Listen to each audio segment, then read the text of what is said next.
नमस्कार दोस्तों, मैं Shivakant Shukla scholar coaching centre से आप सभी का हार्दिक स्वागत करता हूं। हम लोग कक्षा 10 NCERT मैथमेटिक्स पढ़ रहे हैं।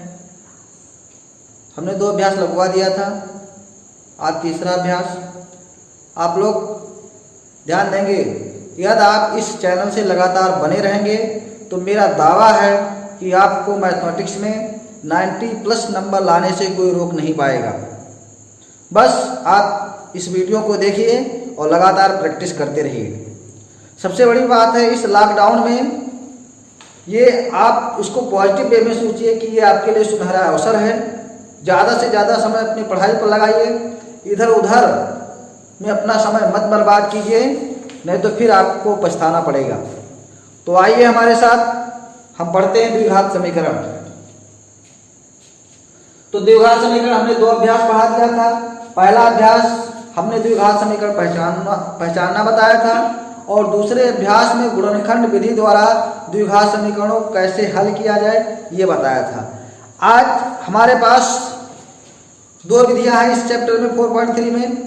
एक विधि है पूर्ण वर्ग बना करके द्विघात समीकरण का मूल ज्ञात करना, और दूसरी विधि है द्विघाती सूत्र, जिसे हम श्रीधराचार्य सूत्र कहते हैं। इस विधि द्वारा द्विघात समीकरणों को कैसे हल करेंगे। चलिए भाई, तो पूर्ण वर्ग बना करके कैसे हल करेंगे इस बात को आइए देखते हैं। तो भाई पूर्ण वर्ग अगर a² + 2ab + b² अगर लिखा है तो ये पूर्ण वर्ग है किसका, a + b का, यानी इसको हम लिख सकते हैं a + b का होल स्क्वायर।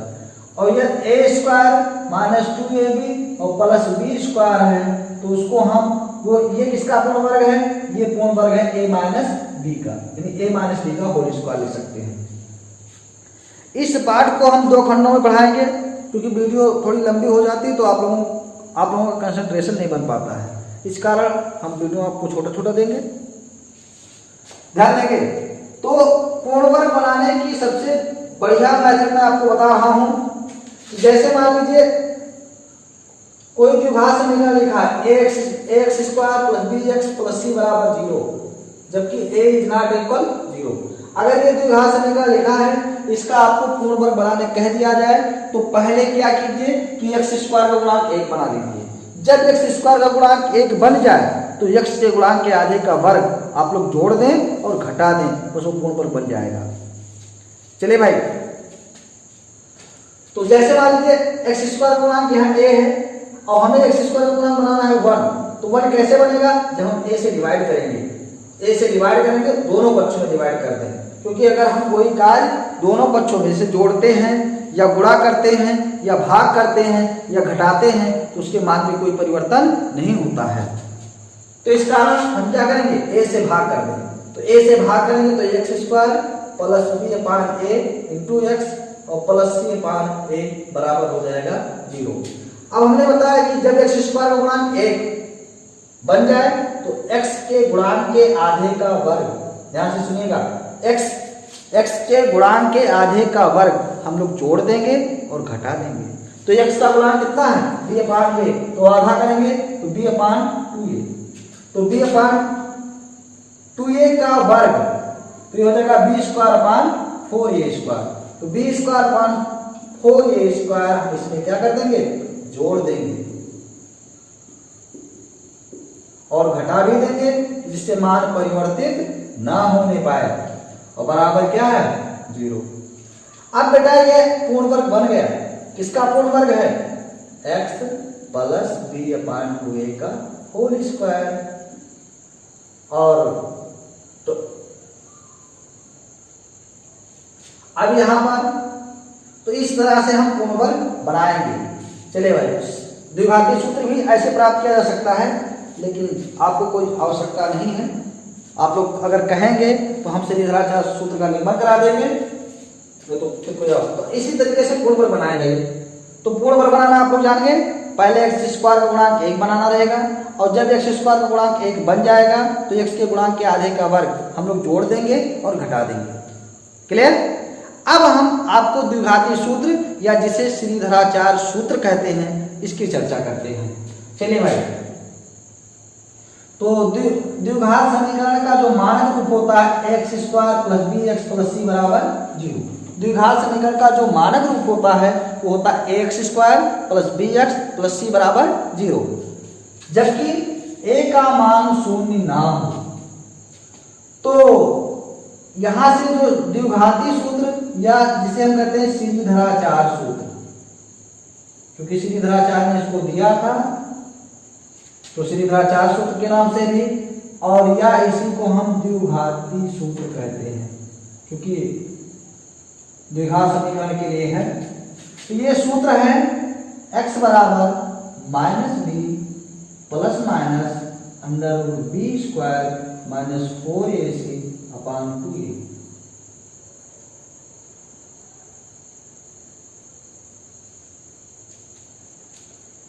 ये आपका द्विघाती सूत्र है, जहां a क्या है एक्स स्क्वायर का गुणांक, b क्या है x का गुणांक और c क्या है अचर पद। तो यहां पर बेटा दो मूल है, क्योंकि द्विघात समीकरण है तो दो मूल होंगे। तो एक मूल को हम अल्फा कह सकते हैं और दूसरे मूल को हम बीटा से रिप्रेजेंट कर सकते हैं। और ध्यान देंगे ये जो बी स्क्वायर माइनस 4ac है इसी को हम विभक्कर कहते हैं। क्या कहते हैं? विभक्कर, विभक्कर डिस्क्रिमिनेंट विभक्कर कहते हैं, और विभक्कर को डी से प्रदर्शित करते हैं और डी बराबर होता है बी स्क्वायर माइनस 4ac। तो ये विभक्कर हो गया। अब बेटा ध्यान देंगे इसी विभक्कर पर मूलों की प्रकृति यानी मूलों का अस्तित्व है या नहीं है ये निर्भर करता है इसी विभक्कर पर। अब अस्तित्व कब होगा? जब मूल वास्तविक होंगे तब तो अस्तित्व होगा, और जब मूल काल्पनिक हो जाएंगे यानी कल्पना करने वाली चीज हो जाएगी तो उसका अस्तित्व नहीं होगा। तो मूल कब वास्तविक होंगे और कब काल्पनिक होंगे इस बात को हमें जानना आवश्यक है। तो ध्यान देंगे तो मूलों का अस्तित्व या मूलों के लक्षण, चलिए भाई, तो तीन लक्षण हैं। पहला लक्षण है जब बी स्क्वायर माइनस 4ac यानी विभक्कर आप निकालिए और विभक्कर का मान 0 से बड़ा हो जाए, 0 से क्या हो जाए? बड़ा हो जाए, तो मूल वास्तविक होंगे। मूल क्या होंगे? तो मूल होंगे तो मूल वास्तविक तथा अलग अलग होंगे, यानी दोनों मूल होंगे जो भिन्न भिन्न होंगे। एक का आंसर दूसरा आएगा और एक का आंसर दूसरा आएगा। और दूसरी कंडीशन है अगर बी स्क्वायर माइनस 4ac का मान 0 आ जाए तो मूल वास्तविक होंगे तथा समान होंगे। माने मूल वास्तविक तो होंगे लेकिन दोनों मूलों का मान समान आएगा, मूल वास्तविक तथा समान होंगे।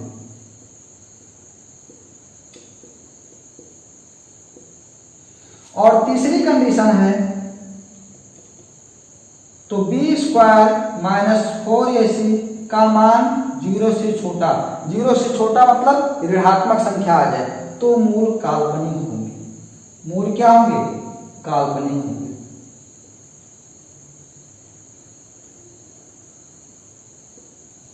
तो ध्यान देंगे पहले और दूसरे इन दोनों कंडीशन में मूलों का अस्तित्व होगा। इन्हीं दोनों कंडीशनों में क्या? मूलों का अस्तित्व होगा।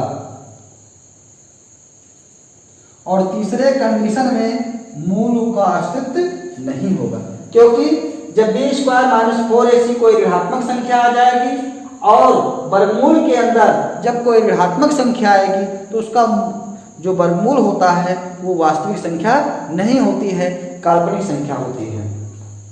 तो ध्यान देंगे द्विघात समीकरण का जो मानक रूप होता है X square plus B X plus C बराबर 0, जबकि ए का मान 0 के बराबर नहीं है। तो यहाँ से श्रीधराचार्य जी ने एक सूत्र स्थापित किया था जिसे हम द्विघाती सूत्र कहते हैं।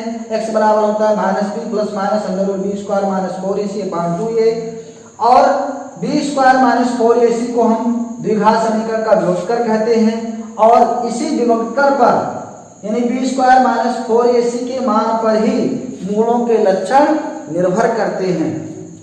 तो पहली कंडीशन है अगर बी स्क्वायर माइनस 4ac का मान 0 से बड़ा है तो मूल वास्तविक तथा अलग अलग होंगे, मूल वास्तविक होंगे तथा अलग अलग होंगे। अगर बी स्क्वायर माइनस 4ac का मान 0 है तो मूल वास्तविक होंगे, लेकिन दोनों मूलों का मान समान आएगा। अगर बी स्क्वायर माइनस 4ac का मान 0 से छोटा है अर्थात ऋणात्मक है तो इसका मतलब मूल काल्पनिक होंगे और उस मूल का कोई अस्तित्व नहीं होगा उस द्विघात समीकरण के लिए। चलिए भाई, अब हम लोग प्रश्नावली पर चलते हैं।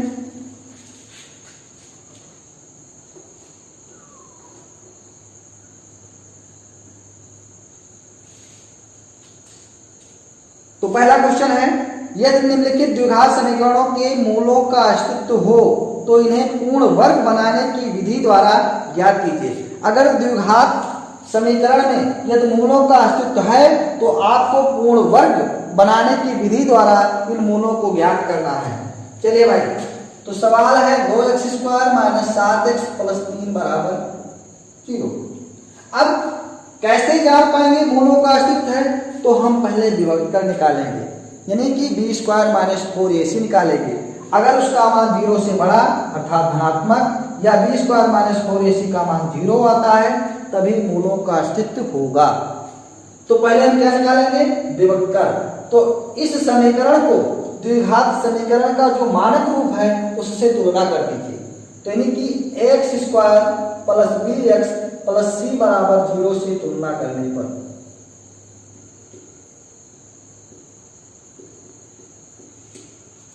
तो इसमें x² का गुणांक a है और यहाँ x² का गुणांक 2 है, तो a की वैल्यू कितनी हो जाएगी? 2। यहाँ x का गुणांक कितना है? b है। यहाँ x का गुणांक कितना है? -7 है, तो कि b की वैल्यू आ जाएगी -7 और c की वैल्यू कितनी आ जाएगी? 3। तो अब निकालेंगे क्या? d यानी विभक्त कर, और d बराबर होता है b² माइनस 4ac। तो d बराबर b का मान -7 और 4, a का मान 2 और c का मान 3, 7 49, 4 दूनी 8 24, 49 में से 24 जाएगा 25। तो इसका मतलब ये आया कि जो b² माइनस 4ac का मान धनात्मक आ रहा है तो इसका मतलब 0 से बड़ा है, तो d का मान जो है वो 0 से बड़ा है, तो इसका मतलब मूल का अस्तित्व है, मूलों का अस्तित्व है।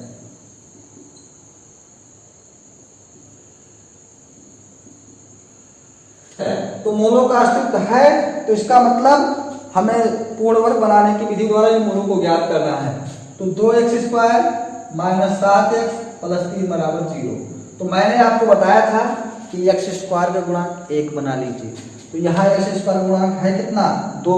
तो इसका मतलब दोनों पक्षों में 2 से क्या कर दें? भाग कर दें। तो जब 2 से भाग करेंगे तो यहाँ x² बचेगा, यहाँ आ जाएगा 7/2x और ये हो जाएगा 3/2 बराबर 0 को 2 से भाग करेंगे तो 0 आएगा। अब x² का गुणांक 1 आ गया तो क्या करेंगे? x के गुणांक के आधे का वर्ग हम लोग जोड़ देंगे और घटा देंगे। तो x का गुणांक कितना है? 7/2, आधा करेंगे तो 7/4, वर्ग करेंगे तो 49/16, 49/16 जोड़ा जाएगा और 49/16 घटाया जाएगा। तो x² माइनस 7/2 x धन 49/16 जोड़ दिए और 49/16 घटा दिए। क्यों घटा रहे हैं? कि मान ना बदले। अब अगर देखा जाए तो ये x माइनस 7/4 का होल स्क्वायर लिखा है। x माइनस 7/4 का क्या लिखा है? Whole square. तो इन तीनों को हम क्या लिख देंगे? x माइनस 7/4 का होल स्क्वायर और 2 और 16 का लासा हो जाएगा 16। अब 16 को 2 से भाग करेंगे कितना आएगा? 8। अब 8 के ऊपर गुणा कर देंगे, 8 24। 16 को 16 से भाग करेंगे 1 आएगा, 1 से ऊपर गुणा कर देंगे 49 से करना 49 बराबर 0। तो यह आ गया x माइनस 7/4 का होल स्क्वायर। ना समझ में आया तो इसको a माइनस b के होल स्क्वायर से खोल दें, यही आएगा। अब 49 में से 24 आएगा तो बचेगा -25, तो प्लस यहाँ है तो प्लस माइनस -25 बटा हो जाएगा 16 बराबर हो जाएगा 0। x माइनस 7/4 का होल स्क्वायर और ये हो जाएगा -5/4 का होल स्क्वायर बराबर 0। अब यहाँ पर a² माइनस b² का फार्मूला लगा देंगे। तो a² माइनस b² का फार्मूला होता है एक ब्रैकेट में a माइनस बी और एक ब्रैकेट में होता a प्लस बी। तो ये हो जाएगा क्या, x माइनस 7/4 और माइनस 5/4 और ये हो जाएगा x माइनस 7/4 और प्लस 5/4 बराबर 0।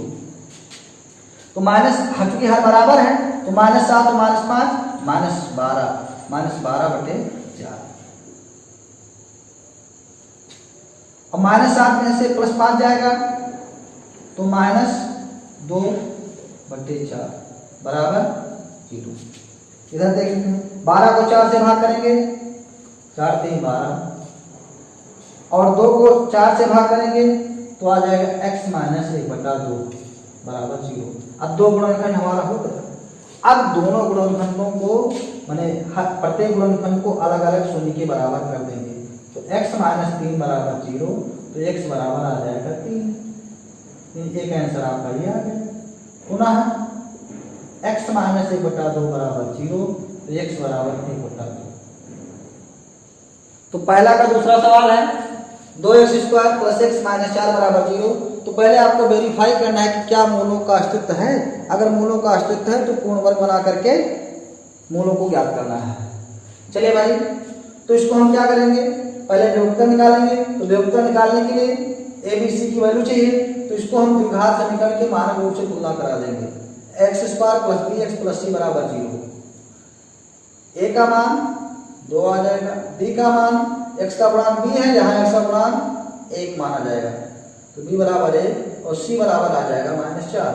विवर्तन निकालेंगे, d बराबर होता है b² - 4ac।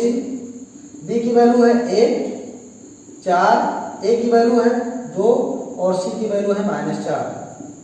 1 का स्क्वायर 1 और माइनस प्लस 4 चौ 16 गुना 32 32 और 1 33। तो इसका मतलब 33 धनात्मक संख्या है। इसका मतलब जो विभक्तर है वो 0 से बड़ा है। तो मूलों का अस्तित्व है, मूलों का अस्तित्व। तो मूलों का अस्तित्व है तो इसे पूर्ण वर्ग बना करके इन मूलों को ज्ञात करना है। तो पूर्ण वर्ग बनाने के लिए ये जो आपका समीकरण लिखा है इसमें आप x² = 1 बनाएंगे। तो 1 बनाने के लिए 2 से क्या करना पड़ेगा, भाग करना पड़ेगा। तो x² + 1/2x और -4 को 2 से भाग करेंगे 2 बराबर 0। अब x² गुणांक 1 हो गया तो x के गुणांक के आधे का वर्ग। तो x का गुणांक कितना है 1/2, 1/2 का आधा करेंगे 1/4। तो 1/4 का वर्ग यानी 1/16 हम जोड़ देंगे और 1/16 घटा देंगे।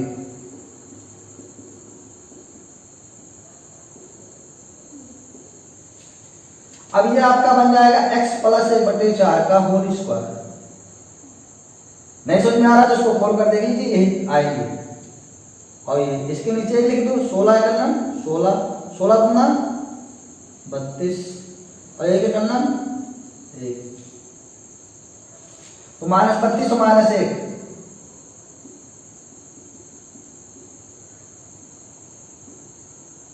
या माइनस कामा ले लो तो यहाँ प्लस हो जाएगा 32 और 1 33/16।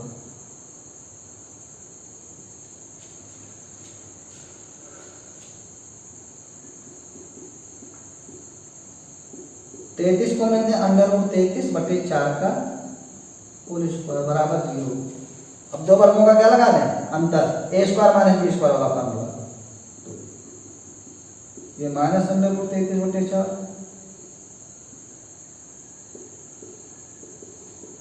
और ये प्लस √33/4 बराबर 0। अब दोनों गुणनखंडों को अलग अलग 0 बराबर कर दें। तो x + 1/4 और -√33/4 बराबर 0। तो उधर जाएगा तो ये हो जाएगा -√33/4 जाएगा तो प्लस √33/4 और ये -1/4 यानी x बराबर √33 - 1/4। दूसरा ले 1/4 धन √33/4 बराबर 0। तो x बराबर उधर ले जाएंगे तो -√33/4 और -1/4 तो माइनस ले लें कॉमन √33 + 1/4 तो पहला का तीसरा सवाल है 4x² प्लस 4√3x प्लस 3 बराबर 0। तो पहले हमें देखना है कि मूलों का अस्तित्व है कि नहीं है। तो इसको हम द्विघात समीकरण के मानक रूप से तुलना करा देंगे। a बराबर आ जाएगा कितना 4, b बराबर आ जाएगा 4√3 और c बराबर आ जाएगा 3। तो हम पहले b निकाल लेंगे। b बराबर होगा b² माइनस 4ac। b की वैल्यू कितनी है 4√3 का होल स्क्वायर माइनस 4, a की वैल्यू 4 और c की वैल्यू 3। तो 4 का वर्ग 16 और √3 का वर्ग 3, 16 दिया 48। यानी 4 का वर्ग 16 और √3 का वर्ग 3 और 4 चौक 16 दिया 48। तो 48 में से 48 जाएगा यानी आ जाएगा 0। तो यानी हमने आपको दूसरा कंडीशन बताया था कि जब विभक्तर 0 होगा तब भी मूल वास्तविक होंगे, और जब मूल वास्तविक होगा तो इसका मतलब उसका अस्तित्व है। इसका मतलब मूल का अस्तित्व, अतः मूलों का अस्तित्व है। तो मूलों का अस्तित्व है तो इसको हमें पूर्ण वर्ग बना करके मूल ज्ञात करना है।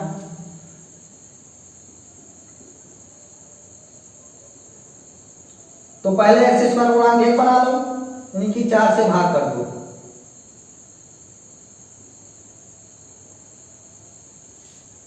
तो जब 4 से भाग कर देंगे तो जब x² गुणांक 1 बन गया तो x के गुणांक के आधे का वर्ग, तो √3 का वर्ग, √3 का आधा करेंगे तो √3/2 हो जाएगा। और इसका वर्ग करेंगे तो 3/4, यानी कि 3/4 जोड़ देंगे और 3/4 क्या कर देंगे घटा देंगे।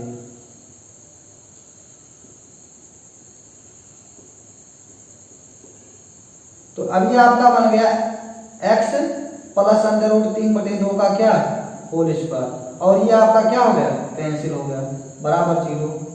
तो x प्लस √3/2 इधर वर्ग लगा है, उधर जाएगा वर्गमूल, तो 0 का वर्गमूल 0 होगा।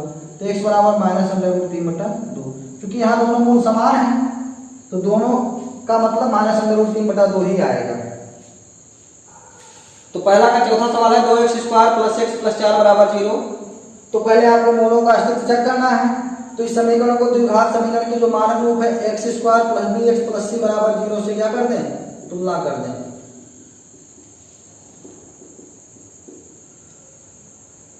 तो a बराबर आ जाएगा 2, b बराबर हो जाएगा 1 और c बराबर आ जाएगा 4। अब निकालेंगे विभक्तर t बराबर b² माइनस 4ac। b की वैल्यू कितनी है 1 और 4, a की वैल्यू 2 और c की वैल्यू 4। तो 1 का नाम 1, 4 चौक 16 32 में से जाएगा 1 माइनस 31। d बराबर आ गया माइनस 31। तो अब d का मान माइनस में यानी 0 से छोटा है, तो यानी मूल क्या होंगे काल्पनिक होंगे, अतः मूलों का अस्तित्व नहीं है। और जब मूलों का अस्तित्व है नहीं तो मूल हमको ज्ञात नहीं करना है। मूलों का अस्तित्व नहीं है। तो इस प्रकार से 4 सवाल कंप्लीट हुए। दूसरा सवाल जो कह रहा है कि पहले सवाल को ही लगाना है, लेकिन अब इस बार द्विघाती सूत्र का उपयोग करके यानी श्रीधराचार्य के सूत्र का उपयोग करके आपको हल करना है। तो इसको हम कल लगवाएंगे। आज के लिए बस इतना ही। अगर आप लोगों को ये वीडियो अच्छा लगता हो तो लाइक कर दें, शेयर कर दें और चैनल को सब्सक्राइब कर लें। आप लोगों का बहुत बहुत धन्यवाद।